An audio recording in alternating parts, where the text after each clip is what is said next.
Picture this. You just got paid and you sit down with your laptop feeling incredibly responsible.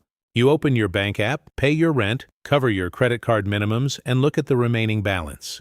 You mentally allocate a few $100s to your savings account. You feel good. You feel like an adult. But then the weekend happens. A friend has a birthday dinner.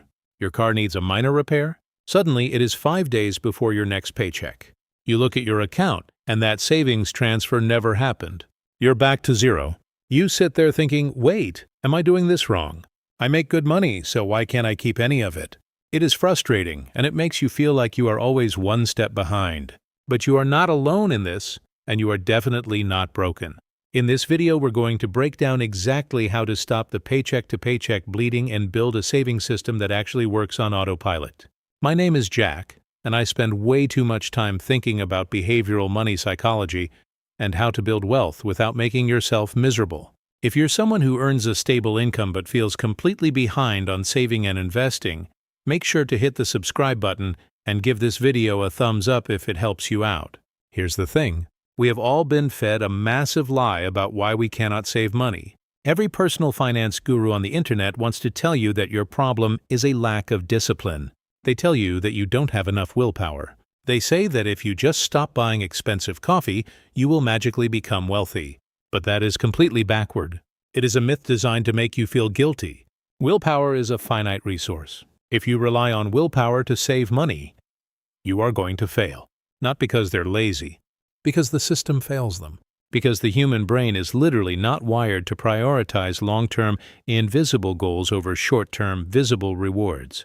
When you try to force yourself to save by sheer willpower at the end of the month, you are fighting thousands of years of human evolution. You are fighting multi-billion-dollar marketing algorithms designed by the smartest engineers in the world to separate you from your money. It is an unfair fight.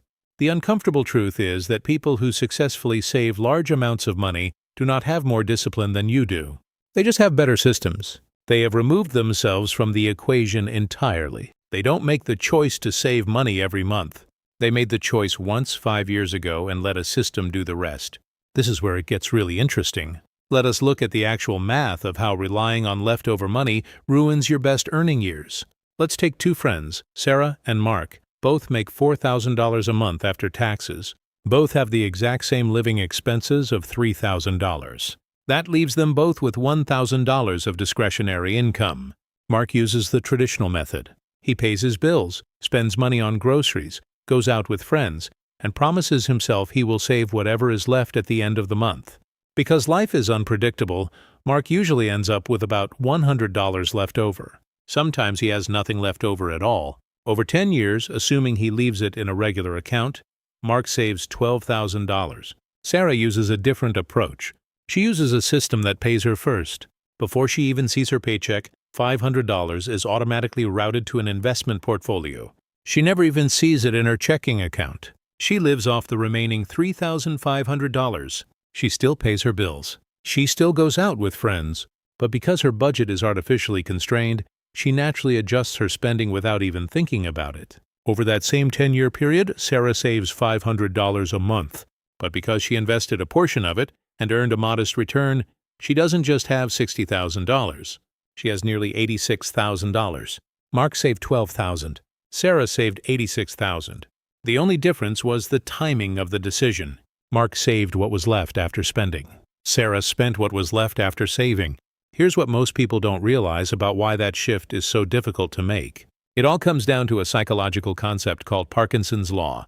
Parkinson's Law states that work expands to fill the time allotted for its completion. If you have 2 weeks to write a paper, it takes 2 weeks. But this law also applies perfectly to your finances. Your expenses will automatically expand to consume your entire available balance. If you look at your checking account and see $2,000, your brain subconsciously tells you that you have $2,000 of permission to spend. You feel flush. You feel rich. You decide to upgrade your dinner plans or buy that jacket you have been eyeing. But if you look at your checking account and see $500, your behavior instantly changes. You become resourceful. You cook at home. You delay purchases. Here's what most people don't realize. You can use this cognitive bias to your advantage. You have to create artificial scarcity. You have to hide your own money from yourself. If you leave your savings in an account linked to your daily debit card, you are going to spend it. It is too easy to transfer it over. The friction is too low.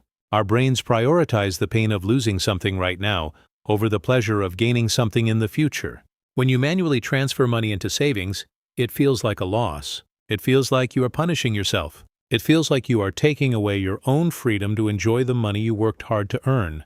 That is why the traditional budgeting advice makes us so miserable. It requires us to manually inflict pain on ourselves every single month. No wonder we hate saving money. No wonder we procrastinate. So how do we fix this? We are going to implement a framework I call the frictionless vault system. It is a system designed to completely remove your willpower from the equation. Step 1. The account decoupling. Right now, your checking and savings accounts are probably at the exact same bank. When you log in, you see both numbers staring back at you. We need to break that visual connection.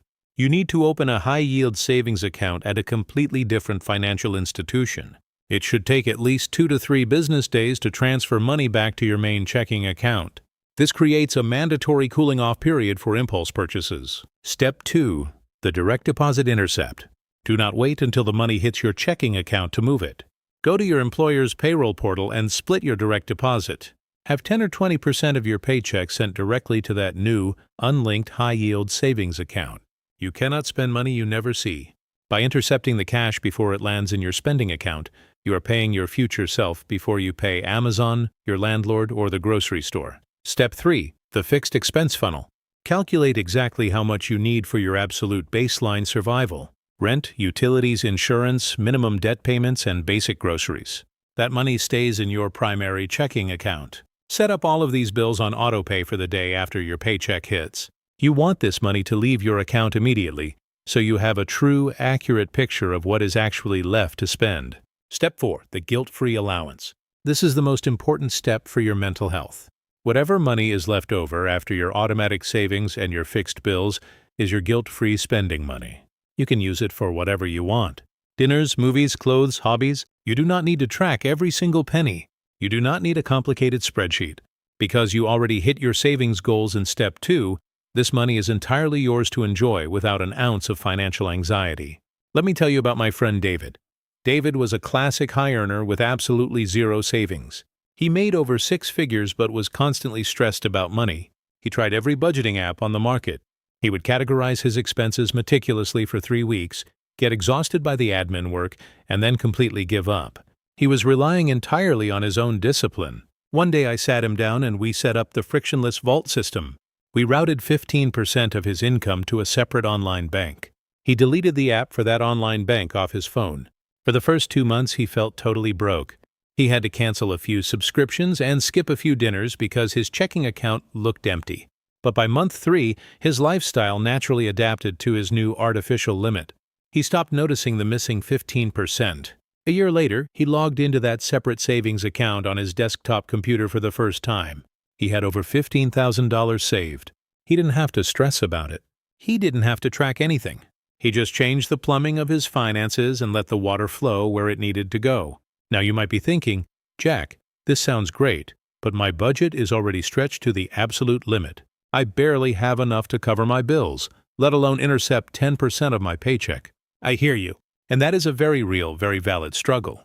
If you are truly at the bare minimum of survival, you do not have a saving problem. You have an income problem, and the solution to an income problem is entirely different. It involves upskilling, negotiating a raise, or finding secondary income streams. But I want to challenge you on something. Most people who say they have no room in their budget actually just have a highly inflated lifestyle baseline. Start smaller. Don't intercept 10%. Intercept 2%, or even 1%.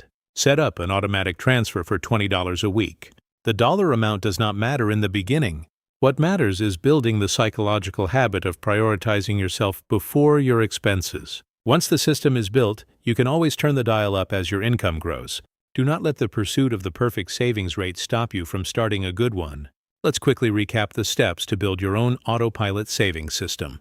Number 1. The account decoupling. Move your savings to a completely different bank to create visual and logistical friction. Number 2. The direct deposit intercept. Split your paycheck at the payroll level so the money never even touches your primary checking account. Number 3. The fixed expense funnel. Automate your essential bills to leave your account the day after payday, so you know exactly what your real balance is. Number 4. The guilt-free allowance. Spend whatever is left over without any stress, tracking, or guilt, knowing your future is already funded securely. Saving money shouldn't feel like a punishment. It shouldn't require you to be a mathematical genius or a monk with infinite willpower. It just requires you to admit that human beings are flawed and that we need systems to protect us from our own worst impulses. When you stop trying to be disciplined and start focusing on being strategic, your entire financial life changes. You buy back your peace of mind. You buy back your future. If this video helped shift your perspective on money, make sure to hit the subscribe button and give this video a thumbs up. It really helps the channel grow and reach more people who need to hear this. And I'm curious about something. What is the one impulse purchase that always completely derails your monthly budget? Let me know in the comments.